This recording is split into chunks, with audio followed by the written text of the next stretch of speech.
Olá, eu sou Dai Rodrigues, sou cineasta.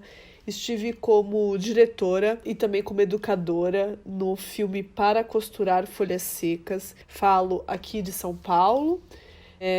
Estou nesse momento em isolamento social por tudo que a gente está vivendo, por conta da pandemia do novo coronavírus. E vou fazer alguns comentários aqui. Eu agradeço ao convite para estar nessa programação do Cine Comentário Sonoro. Esse filme foi produzido pelos jovens da Turma 13, do Instituto Criaro de TV, Cinema e Novas Mídias.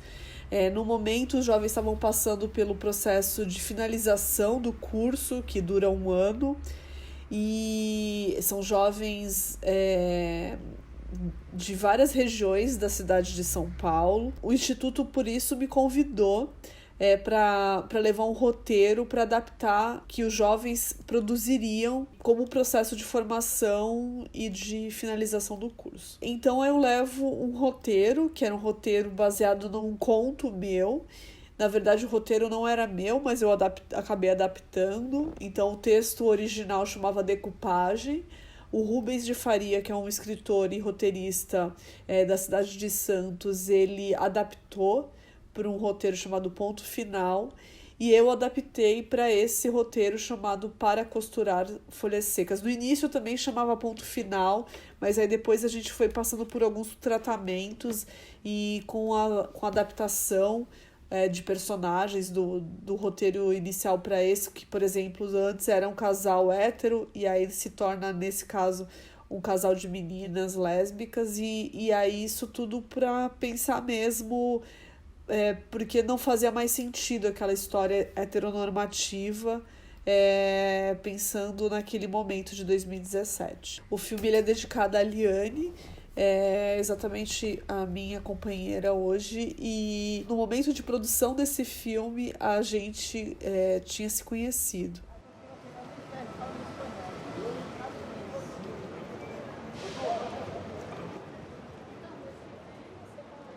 Essa foi uma cena produzida bem pertinho do Instituto Criar, então era um lugar que os jovens passavam por ali o tempo inteiro, eles tinham uma relação com esse lugar. Sabe por que eu gosto do outono?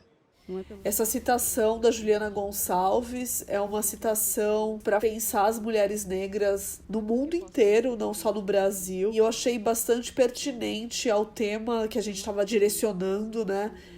De que as protagonistas eram mulheres lésbicas, e se a gente pensa no que significa as histórias entre mulheres e o quanto a violência do machismo, da misoginia, do racismo, da lesbofobia, o quanto isso vem carregado por muita violência, e quando duas mulheres conseguem desenvolver uma relação propositiva e fugindo desses estereótipos e dessas opressões, é muito libertador.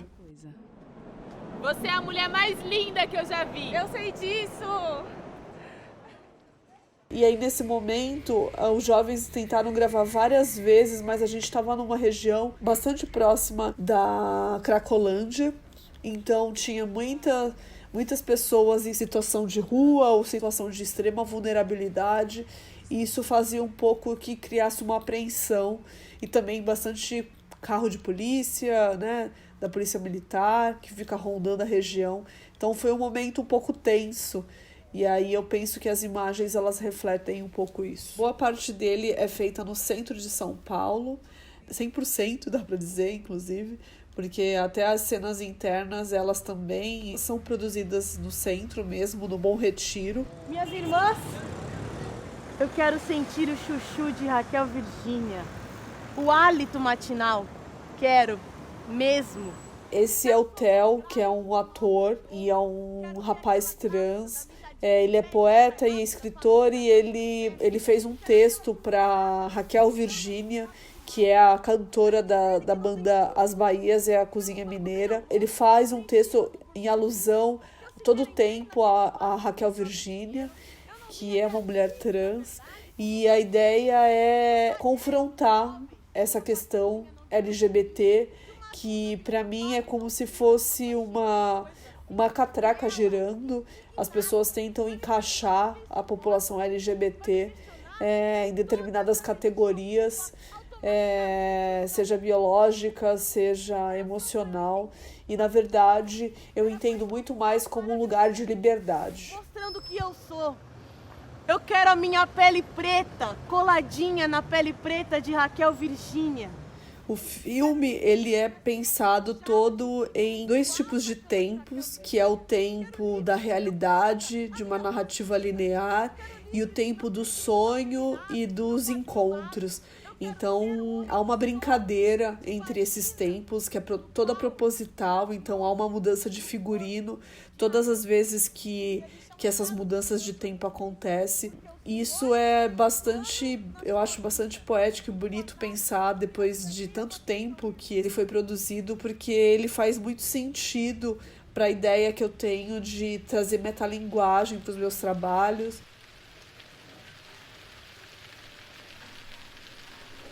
Costumo contar o nosso tempo em estações. A cada período, uma sensação diferente.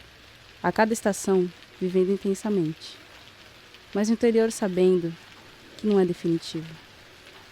Nada é definitivo. Nem as estações, nem o amor e nem o ódio.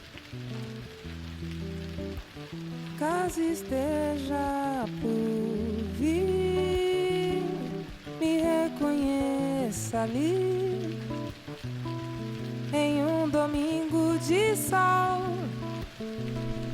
ou um dia qualquer. A gente ter a presença da Lued Luna com a sua música, isso tem a ver, eu acho que talvez uma das partes mais interessantes e bonitas de pensar as cineastas negras na cidade de São Paulo.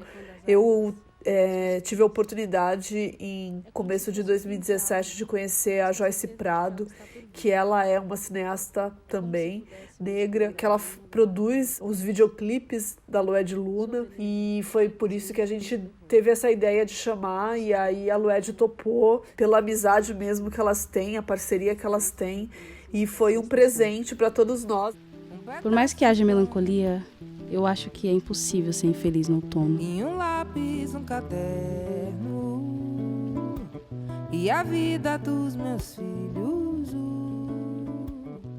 que é tudo que eu tenho e quer tão bem e quer. Então era uma coisa mesmo desse grupo de mulheres negras e artistas no centro de São Paulo. Acho que a gente chegou ao final. É isso.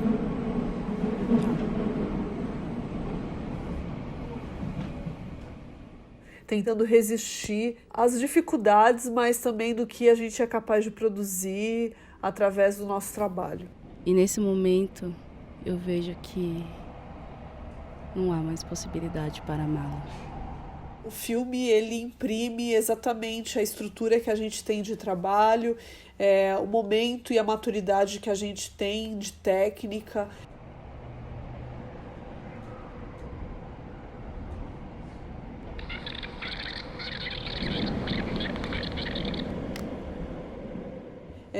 Ele também diz muito do quanto a gente deseja produzir um filme, né? E às vezes, mesmo que a gente não tenha as melhores condições de trabalho, no sentido de a melhor expertise técnica para alguns assuntos, eu penso como educadora e como realizadora que não deveria ter medo da ousadia, de ousar, de testar a linguagem, de testar a forma, de testar os conteúdos, inclusive, porque é só assim que a gente aprimora, a gente erra, a gente comete equívocos, mas é só olhando para eles que a gente entende onde a gente precisa melhorar.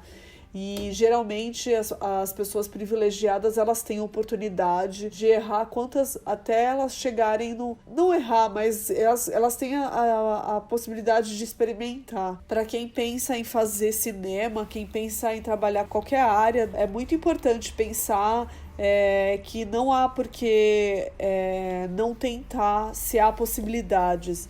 Eu acho que a possibilidade, ela nos abre caminho para futuras oportunidades, inclusive. Eu acho que a gente, quanto população negra, quanto população não normativa, não heteronormativa, a gente tende a costurar momentos de alegria e momentos de dores, e eu gosto muito de registrar os momentos de alegria e com essa alusão a sonho, a memória, a tempo.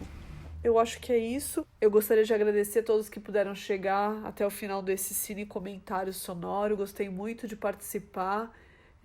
Muito obrigada pelo convite e até a próxima.